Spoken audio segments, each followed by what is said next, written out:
Hello friends, स्वागत है आपका हमारे यूट्यूब चैनल जीके रेवोल्यूशन में। प्रॉफिट लॉस के कुछ महत्वपूर्ण क्वेश्चंस को हम यहाँ पर देखने वाले हैं, जो हमारी सीरीज चल रही थी। ठीक है, बस बहुत ही कुछ ही जल्दी कुछ वीडियोस में ही हमारा ये चैप्टर जो था पूरा ख़त्म हो जाएगा। हर टाइप के क्वेश्चंस हमने इस लेक्चर में, इस वीडियो में हमने करे हैं। मतलब इस जो हमारा कोर्स है पूरा प्रॉफिट लॉस का, उसके अंदर हमने करे हैं। ठीक है, तो आज इन क्वेश्चंस को देखते हैं। इनका सबसे आसान तरीका करने का हम उसको यहाँ पर देखेंगे। चलिए शुरू करते हैं। आज का पहला क्वेश्चन है, ए ने 20% प्रॉफिट पर बी को साइकिल बेची, बी ने 25% प्रॉफिट पर सी को साइकिल बेची। यदि सी ने 225 रुपये का भुगतान किया हो तो ए के लिए साइकिल का क्रय मूल्य हमें ज्ञात करना है। तो देखो कैसे करते हैं। हमारे पास तीन लोग हैं, ए है, बी है, सी है। ठीक है फ्रेंड्स, ए ने 20% लाभ पर बी को बेचा, यानी कि ए ने 20% लाभ, तो 20% का फ्रैक्शन कितना होता है? तो 20% का फ्रैक्शन होता है 1/5। यानी कि बी ने 5 रुपये की चीज़, तो ए ने 5 रुपये की चीज़ बी को 6 रुपये में बेची। ठीक है, अगला पॉइंट क्या कहता है? बी ने उसी साइकिल को 25% पर सी को बेच दिया, यानी कि बी ने 25% का फ्रैक्शन कितना होता है? 25% का फ्रैक्शन होता है 1/4। ठीक है, तो 25% यानी कि उस बी ने 4 रुपये की चीज़ सी को 5 रुपये में बेच दी। अब देखो यार, बी के लिए ये जो कॉस्ट प्राइस है, यहाँ पर बी का कॉस्ट प्राइस है, यहाँ पर बी का सेलिंग प्राइस है, ये बराबर होगा। बी ने जितने में खरीदी ये तो बराबर ही होगा। हमें बस ये बराबर कर लेना है। बराबर कैसे करेंगे? इसको हम 2 से मल्टीप्लाई करा देंगे और इसको 3 से मल्टीप्लाई। तो जो ऊपर वाला है ये 2 से मल्टीप्लाई, नीचे वाला 3 से। अब अगर मैं वैल्यू निकालूँ तो ऊपर वाला 2 से मल्टीप्लाई, तो ये बन जाएगा 10, ये बन जाएगा 12, और ये 3 से मल्टीप्लाई होगा तो ये बन जाएगा मेरा 15। तो देखो अब क्वेश्चन क्या बन गया। ए ने 10 रुपये की चीज़ को 12 रुपये में बी को बेचा, बी ने उसको 12 रुपये में खरीदा और 15 रुपये में सी को बेच दिया। अब देखो मेरे अकॉर्डिंग सी ने कितने रुपए दिए हैं? मेरे अकॉर्डिंग सी ने 15 रुपये दिए हैं, लेकिन क्वेश्चन में कितने रुपए दिए हैं सी ने? 225 रुपये। यहाँ से एक की वैल्यू निकल जाएगी, एक पॉइंट की वैल्यू आ जाएगी। मुझे पूछ रहा है ए का क्रय मूल्य, तो ए का क्रय मूल्य है 10 रुपये, तो यहाँ पर मैं इसे 10 से मल्टीप्लाई करा दूंगा। तो अगर मैं इससे काटूंगा तो ये मेरा 15 बनेगा, और 15 × 10 मेरा सीधा सीधा आंसर बन जाएगा 150 रुपये। ठीक है फ्रेंड्स, तो ए ने साइकिल को 150 रुपये में खरीदा था। ठीक है, बहुत सिंपल क्वेश्चन, बहुत ही छोटा क्वेश्चन था। ठीक है, चलिए अगला क्वेश्चन देखते हैं। अगला क्वेश्चन है कि एक बेईमान दुकानदार खरीदते समय 5% की बेईमानी करता है और बेचते समय भी 5% की बेईमानी करता है। उसका कुल लाभ प्रतिशत ज्ञात करना है। ठीक है, उसने क्या करा? जब वो खरीद रहा था तो उसने वहाँ पर 5% की चीटिंग करी, यानी कि 1000 ग्राम देना था, उसने 1000 ग्राम ना देके वहाँ पर 5% की चीटिंग कर दी। उसने 900 कुछ ग्राम दे दिया, मान लिया हमने। ठीक है, दूसरी बार जब उसने खरीद रहा था, वो जब उसने बेच रहा था तो उसने ऐसा किया, जब वो खरीद रहा था तो उसने 1000 की जगह पे 1050 ग्राम वो ले आया। तो हमें बताना उसने टोटल लाभ कितना कमाया। ऐसे क्वेश्चंस को जहाँ पर हमें परसेंटेज दी होती है कि उसने खरीदते टाइम इतने की बेईमानी करी, बेचते टाइम इतने की बेईमानी करी, हम यहाँ पर सक्सेसिव का फॉर्मूला लगाते हैं, जो कि क्या होता है? वो होता है ये x + y + xy/100। ठीक है फ्रेंड्स, बस ये फॉर्मूला हमें लगाना होता है। x पहली परसेंटेज, y दूसरी परसेंटेज। लगा के देखते हैं यहाँ पर क्या होगा। 5 + 5 + 5 × 5/100। तो इसको अगर मैं जोड़ूंगा तो ये मेरा आ जाएगा टोटल 10.25%, और ये हमारा आंसर हो जाएगा। उसने टोटल कितने की चीटिंग करी? 10.25% की चीटिंग करी। तो जहाँ पर हमें परसेंटेज दिया होगा, चाहे वो एक ही समान हो चाहे अलग अलग हो। मान लो अगर क्वेश्चन ऐसे होता कि उसने खरीदते टाइम 20% की चीटिंग करी और बेचते टाइम 30% की चीटिंग करी। ठीक है, तो यहाँ पे भी केवल यही पूछा और टोटल लाभ पूछा, तो यहाँ पे सक्सेसिव लगाओ। सक्सेसिव यानी कि 20 + 30 + 20 × 30/100। तो अगर मैं इसको जोड़ूंगा तो ये हो जाएगा मेरा, इससे ये कटेगा, इससे 3 दूनी 6, 50, ये 50 बन जाएगा, ये 6 जुड़ जाएगा, यानी कि 56% का उसको प्रॉफिट हुआ टोटल। ठीक है, जैसे यहाँ पर कितने का प्रॉफिट हुआ है? 10.25% का। ठीक है फ्रेंड्स, चलिए अगला क्वेश्चन देखते हैं। अगला क्वेश्चन है कि राम की आय 10% कम हो गई, उसकी आय को पुनः आरंभिक स्तर पर लाने के लिए कितने % की वृद्धि करनी पड़ेगी या बढ़ोतरी करनी पड़ेगी? देखो इस टाइप के क्वेश्चन भी कई बार एग्जाम में पूछे जाते हैं। ठीक है, मोस्ट रिपीटेड क्वेश्चंस में आते हैं ये। कैसे करते हैं देखो, माना राम की आय कितनी थी? 100 रुपये थी।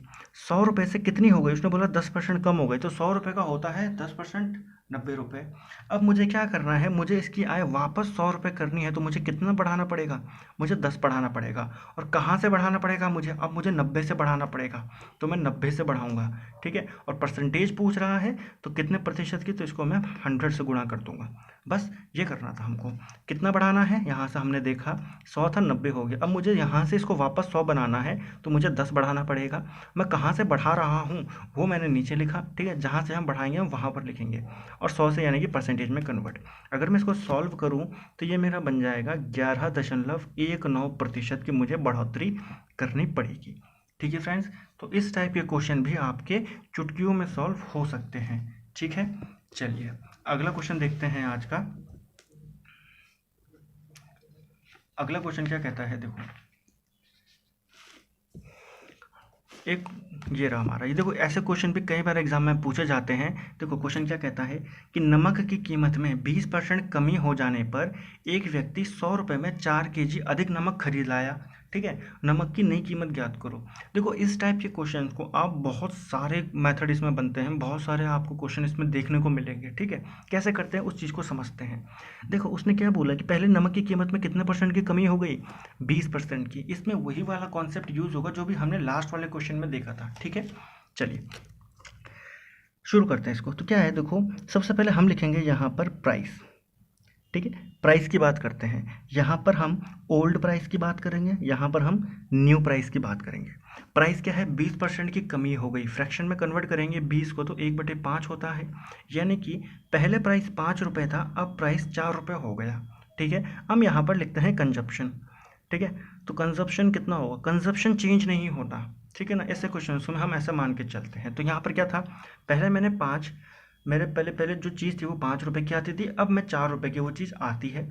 तो पहले मैं 4 चीज़ लाता था, इसको आपको रिवर्स कर देना है बस। तो अब मैं 5 चीज़ लेके आऊँगा, केवल रिवर्स करना और कुछ नहीं करना है।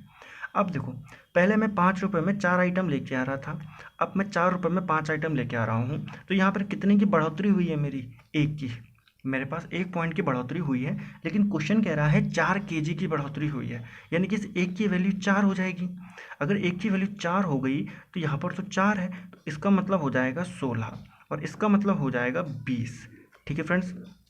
अब देखो पहले मैं 16 kg ला रहा था, अब मैं 20 kg ला रहा हूँ। पहले भी मेरे पास 100 रुपये थे और अभी भी मेरे पास 100 रुपये हैं। तो देखो मैं 20 kg, उसने पूछा है मुझे नई कीमत ज्ञात करें। तो नई कीमत कैसे ज्ञात करेंगे हम, मैं कितना ला रहा हूँ, मैं 100 रुपये में 20 kg ला रहा हूँ, तो मैं इसको काटूंगा तो सीधा सीधा कीमत निकल के आ जाएगी 5 रुपये, ठीक है फ्रेंड्स। तो नमक की नई कीमत कितनी है, 5 रुपये यहाँ पर नई कीमत आ जाएगी, ठीक है फ्रेंड्स। तो अगले क्वेश्चन आपको इस तरीके से इसको सॉल्व करना है। आपने केवल प्राइस लिखी, उसके बाद आपने कंजप्शन लिखा। कंजप्शन क्या होगा, हमेशा बराबर होगा।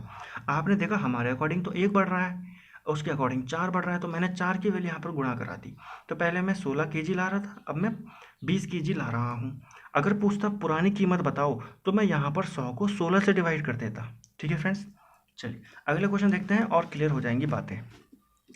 अगला क्वेश्चन कहता है कि आमों के मूल्य में 20% की वृद्धि हो जाने पर एक व्यक्ति 40 रुपये में 4 आम कम खरीद पाता है, तो वृद्धि से पहले 15 आमों की कीमत ज्ञात करें। तो देखो क्वेश्चन क्या कह रहा है, क्वेश्चन फिर वही करेंगे हम। कैसे करेंगे, देखो यहाँ पर न्यू प्राइस, यहाँ पर ओल्ड प्राइस, ठीक है।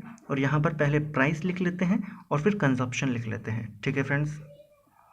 चलिए ओल्ड प्राइस कितना है, उसने बोला 20% की वृद्धि हो गई, 20% का फ्रैक्शन 1/5, यानी कि 5 रुपये की चीज़ 6 रुपये की हो गई।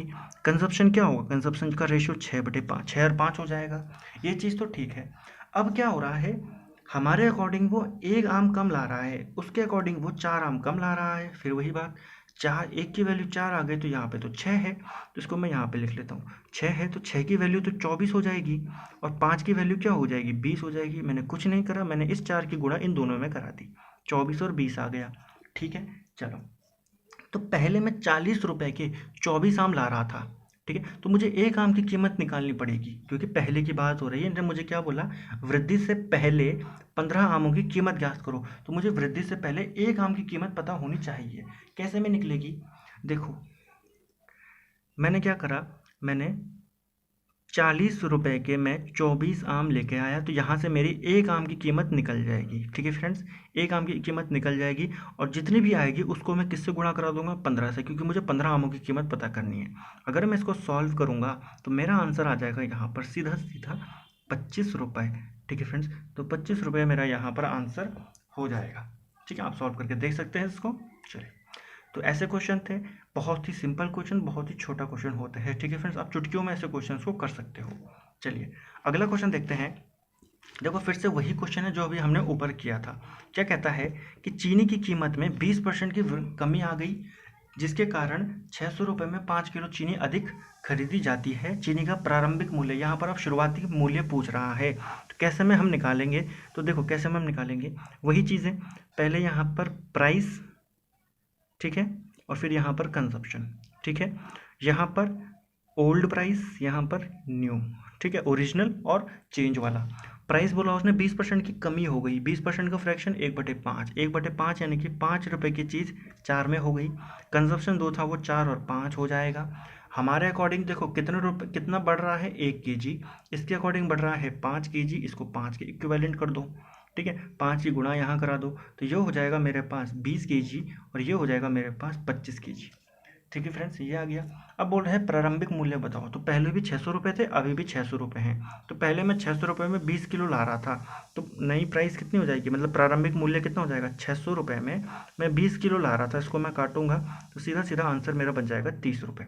अगर पूछता है नया प्राइस बताओ, तो अब मैं ₹600 में 25 किलो ला रहा हूँ। ठीक है, तो मैं इसको सॉल्व कर दूंगा, मेरा यहाँ पर आंसर बच जाएगा 25 दूनी 50, 10 बचेगा 100, तो 25 को। अब मेरा जो नया प्राइस है वो होगा ₹24। ठीक है, तो जो नया प्राइस है वो ₹24 हो जाएगा, पुराना प्राइस मेरा ₹30। मेरे को प्रारंभिक प्राइस पूछा था, तो मेरा ये आंसर हो जाएगा।